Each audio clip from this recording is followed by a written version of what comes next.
What's going on, everyone? Miguel Torres here at Retro Basement. And a subscriber of mine asked me if I can talk a little bit about, the Sega and, Atari situation. So I'm complying with the individual's request. Thank you for asking that question. I know I'm a little late to the ball game, but better late than never, and I hope I can offer a valid opinion that also cause individuals to think about this themselves. Anyway, let's get into my keyword here, the nitty gritty of things in regards to, Sega and Atari. First of all, you know, this reminds me a little bit of Ouya, especially the Atari situation, because Sega hasn't commissioned anything yet. You have some Sega fans running around with this little mock-up system that the designs, it's okay. If I was a, engineer or some type of designer, I don't think I would have my mock-up system looking like that, especially if I'm trying to lure a giant like Sega, you know, into my part of the water, if that makes sense, metaphorically speaking. But let's look at this. Okay, first, I'm gonna start with one of my favorite companies of all time, which is Sega. I'm a huge Sega fan. They're especially from back in the day. Sega today is not what Sega used to be back in the day, around when they, jumped out of the hardware business around 2001. The Dreamcast was pretty much dead as a doorknob in 2002. Unless you lived in Japan, maybe you got a sprinkle of salt on your Dreamcast, I guess. You lived in that territory because, the Dreamcast is popular there in Japan, is known to get games, well beyond the US, even after a console is discontinued. But anyway, let's get back on point here. What do I think about, Sega and this mock-up? Well, this is not even Sega. This is some fans commissioning something, trying to get Sega's interest.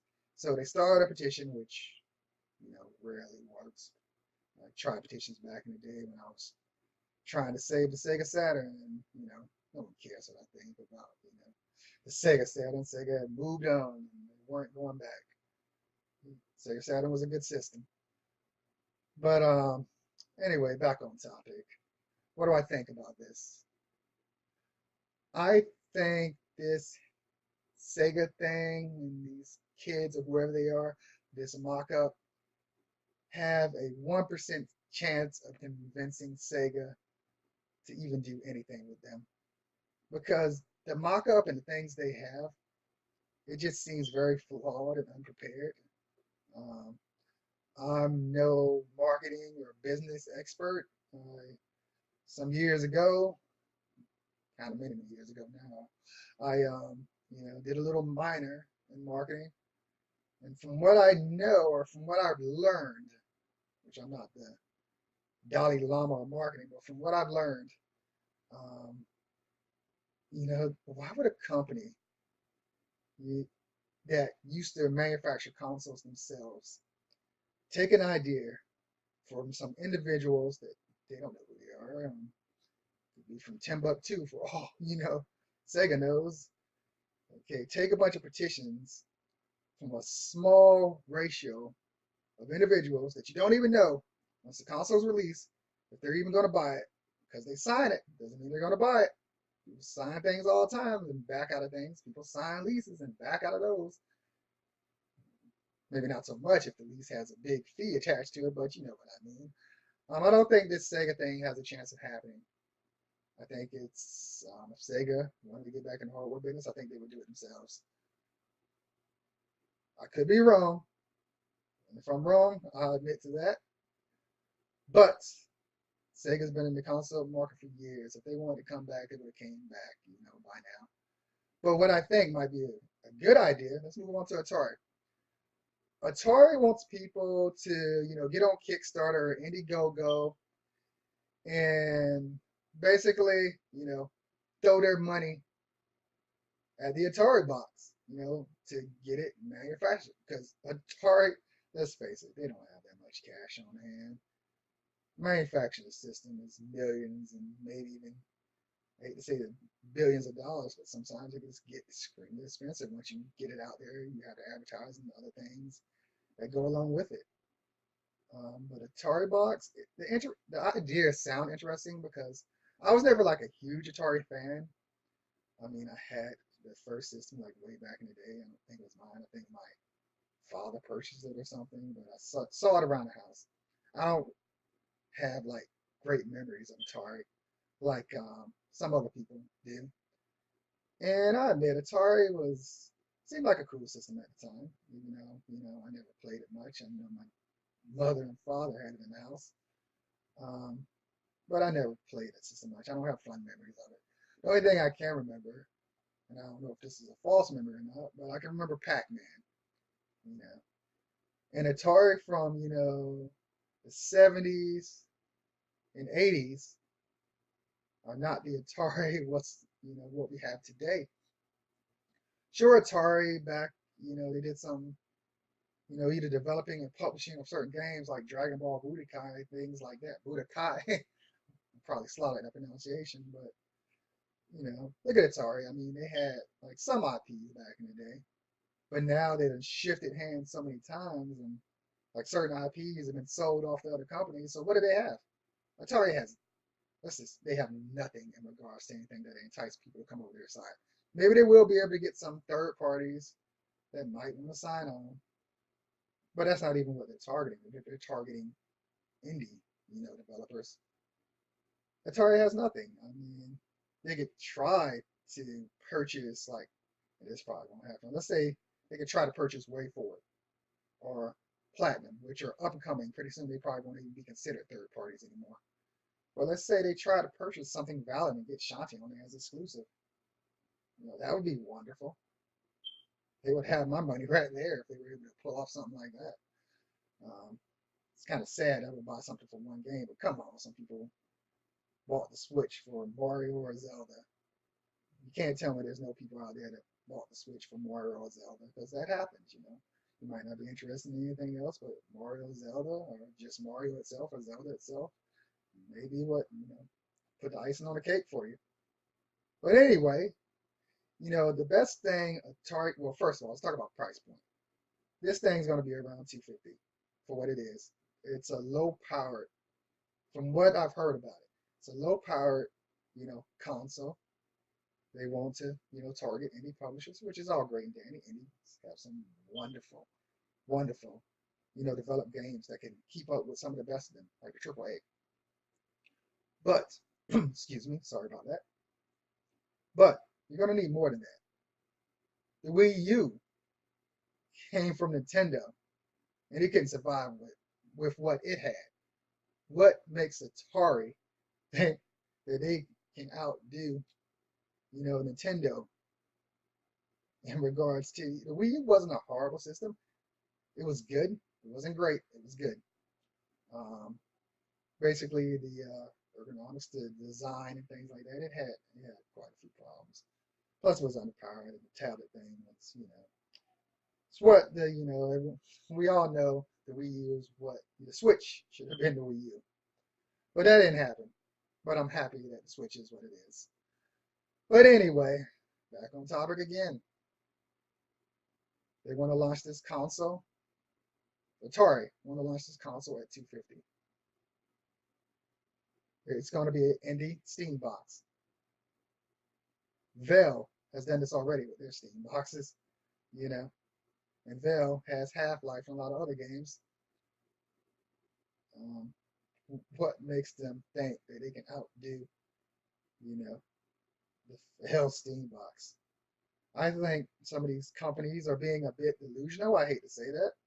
I don't want to sound like a pretentious jerk or anything like that, because I don't work for any of these companies.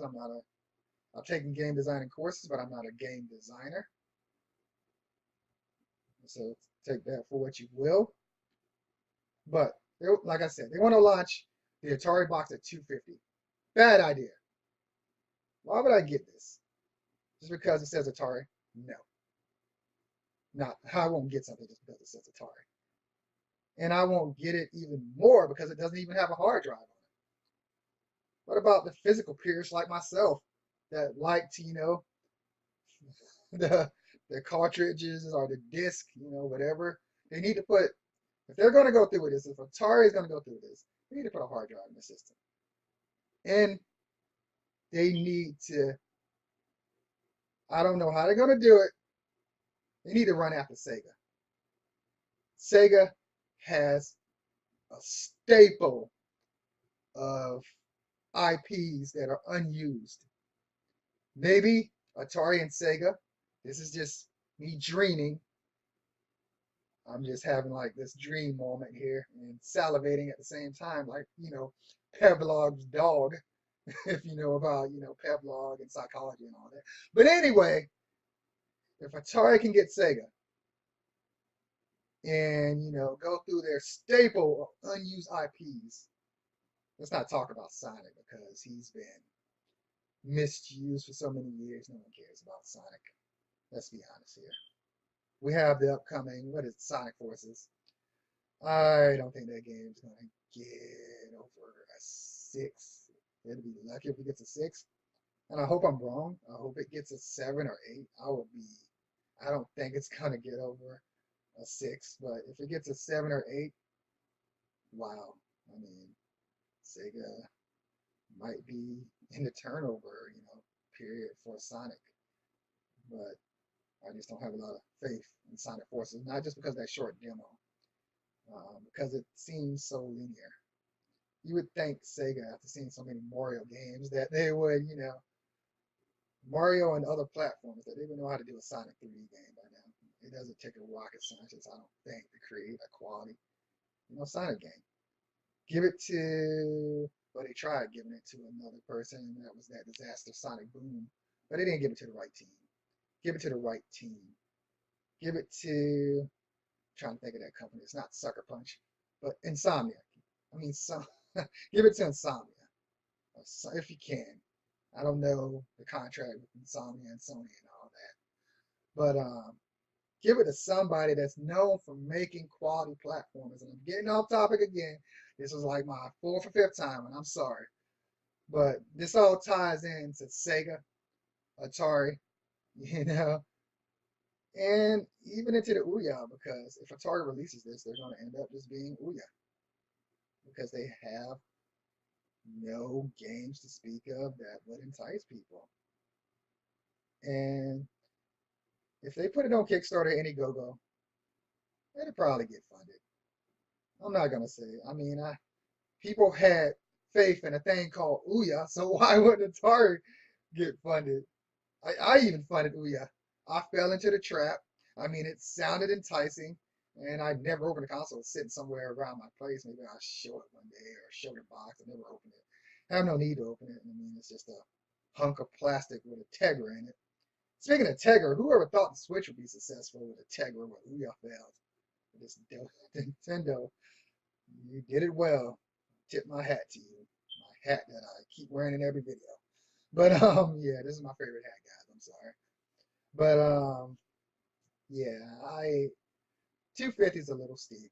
I mean, for someone that's been out of the game for so long, Atari hasn't had a system since 1993. Then the Jaguars discontinued in 1996, and Sega hasn't had a system, if Sega conditions anything. But like I said, I don't think it's gonna happen. But let's just look at the history here.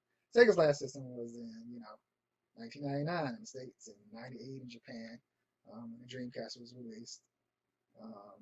Look at the facts here. It's just brand recognition is nice, but we don't have much to go with that brand recognition. It just becomes sad. And I know no one at Atari really cares what I think, but I hope they watch this video and they think copying is a form of flattery. If you can find that, or if you not find because it exists, if you can get that other chipset that's similar to the Tegra that Nintendo has in the Nintendo Switch, and get something that's, it may not be up to the power of Nintendo Switch, but it'll still be somewhat impressive, and make it a portable like the Nintendo Switch is. And Nintendo Switch wasn't the first to do it. The Neo Geo X did it. They had a docking station where the little handheld went into. And I like the Neo Geo X. It gets a bad rap, but it's decent. I like it. The quality of it is suspect. but the Neo Geo X isn't. It's not as horrible as some people say it is. It's okay. If you find a regular Neo Geo, great. But I like Neo Geo X because I can take it portably. So if Atari does this, they need to try to look at what Nintendo has done and get that chipset because Nintendo probably has a contract on the Tegra, so get the chip set that's similar to the Tegra and go with that